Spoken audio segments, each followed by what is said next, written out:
안녕하십니까 믿음의 형제자매 여러분. 저는 오늘 이 시간에 누가복음 21장에 나타나 있는 재림의 징조에 대해서 여러분께 말씀을 드리겠습니다. 예수님께서 경고하시기를 너희가 예루살렘이 군대들에게 애워싸이는 것을 보거든 그 멸망이 가까운 줄을 알라. 그때에 유대에 있는 자들은 산으로 도망가라 라고 경고를 하셨습니다. 자, 여기에 애워싸인다 라고 하는 이 단어가 히브리서 11장 30절에 보면 믿음으로 7일 동안에 여리고를 애워싸매 성이 무너졌더라 라고 기록하고 있습니다.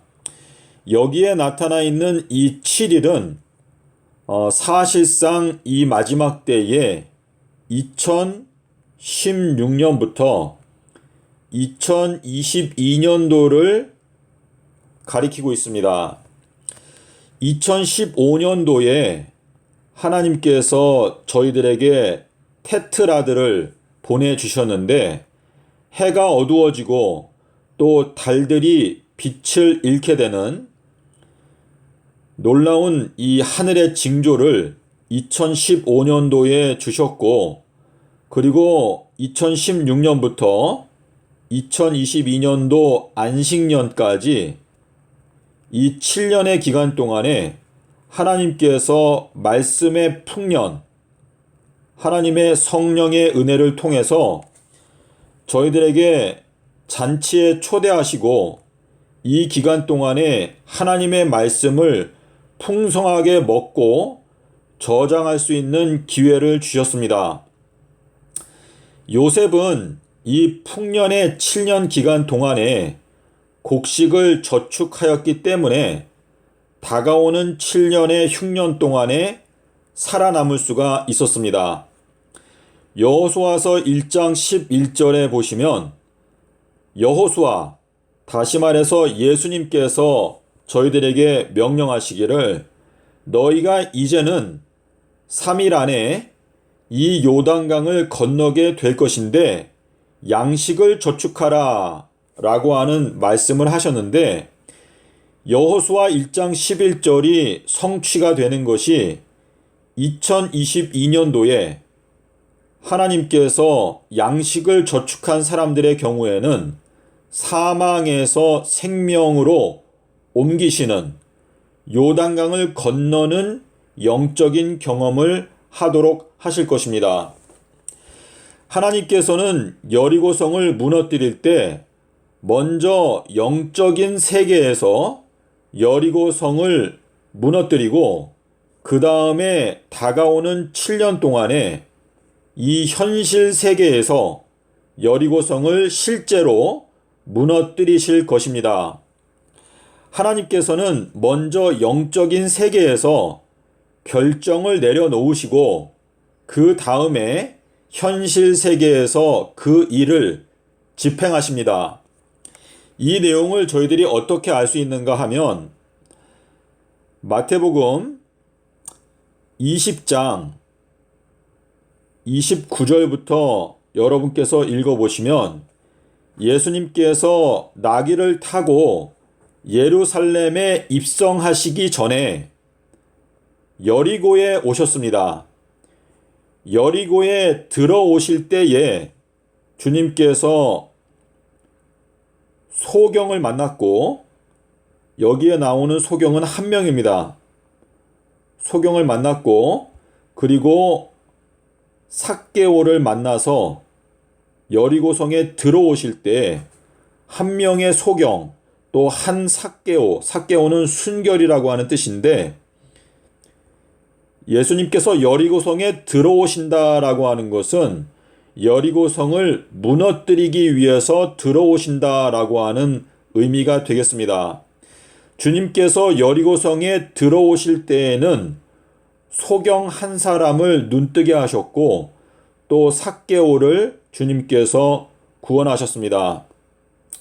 자, 그런데 여러분께서 마태복음 20장에 보시면 이 이야기는 마태 또 마가복음, 누가복음에 다 나타나 있는 이야기인데 여러분께서 자세하게 보시게 되면 누가복음에서는 여리고성에 들어오시게 될 때에 소경과 삭개오를 구원해 주셨다라고 기록하고 있습니다. 이 말씀은 이 풍년의 기간, 7년의 풍년의 기간 중에서 시작하는 부분에서 하나님께서 소경을 고쳐주시고 또 삭개오를 고쳐주셨다라고 하는 뜻이고, 마태복음 20장 29절부터 보시면 여리고성을 떠나가실 때에 두 소경이 예수님께로부터 고침을 받습니다. 그것은 2022년도가 이제 주님께서 여리고성을 떠나시는 시간인데 이 2022년도가 가까이 다가오게 될 때 주님께서는 두 소경을 눈뜨게 하실 것이다 라고 하는 의미를 갖고 있습니다. 주님께서 나귀를 타고 입성하시는 것은 2022년도인데 2022년도가 오기 전에 주님께서 방문하시는 곳이 바로 여리고입니다.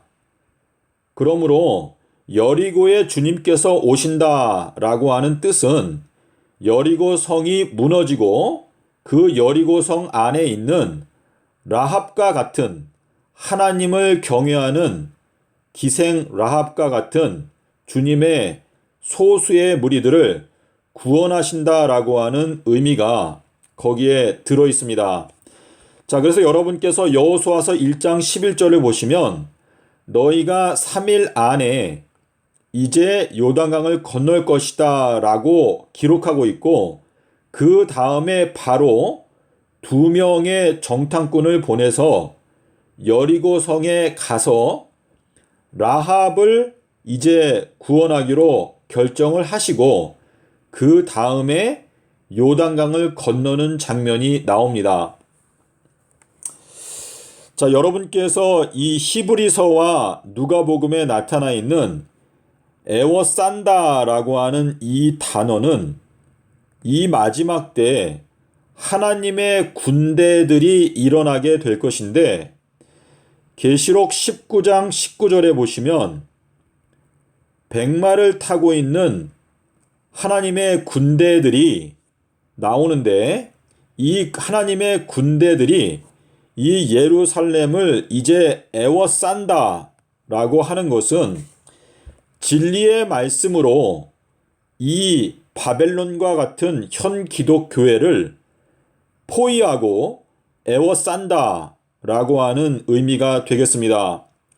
자, 그러므로 지금 하나님의 군대, 백마를 타는 그 군대가 현 기독교회, 바벨론과 같은 이 기독교회를 에워싸는 것을 보게 될 때에는 이제 멸망이 가깝다는 것을 알라라고 말씀을 하시면서, 그때에 너희 유대에 있는 자들, 이것은 유다 지파의 사자의 은총 가운데 머물고 있는 사람들은 산으로 도망가라 라고 기록하고 있습니다.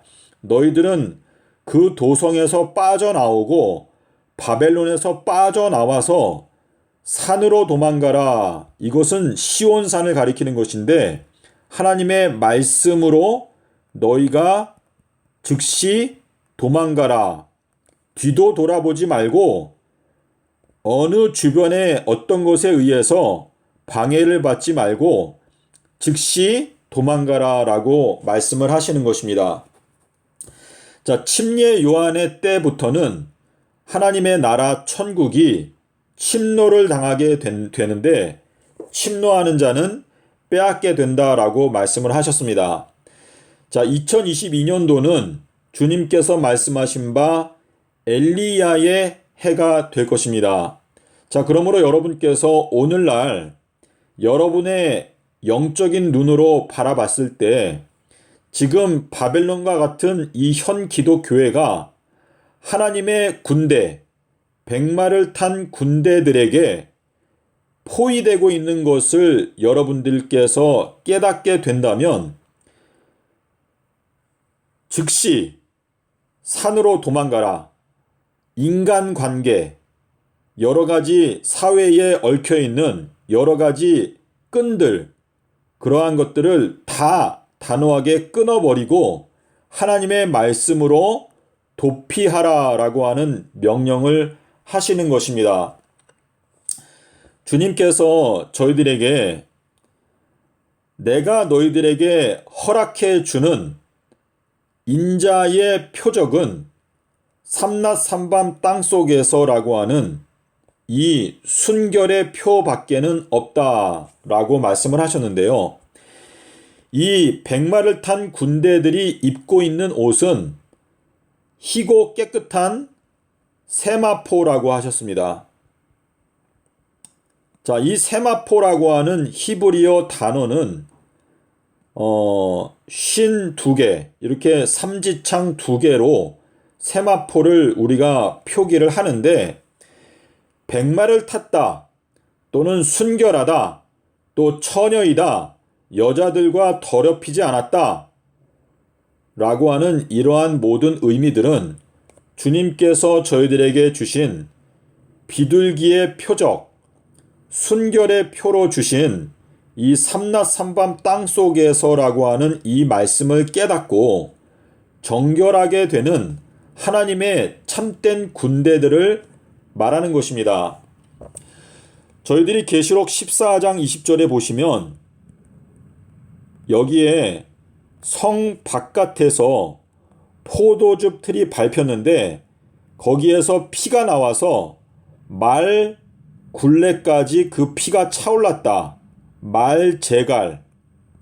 말제갈까지 피가 차올라서 말제갈까지 찰랑찰랑거리게 피 바다가 형성이 되었다라고 하는 뜻인데요. 지금 이 백마를 탄 군대는 여러분께서 야고보서 3장에 보시면 여기에 혀에 대해서 말씀을 하셨습니다. 자, 이 혀라고 하는 것은 불의의 세계다라고 말씀을 하셨는데, 우리가 주님의 백마를 타기 위해서는 혀에 제갈을 물려라 라고 말씀을 하시고 있는데, 우리가 이 땅에서 살면서 우리의 혀로 하나님의 말씀을 하기도 하고 또는 형제 자매를 저주하고 욕하는 그러한 악한 말을 또 저희가 하는 경우가 있습니다.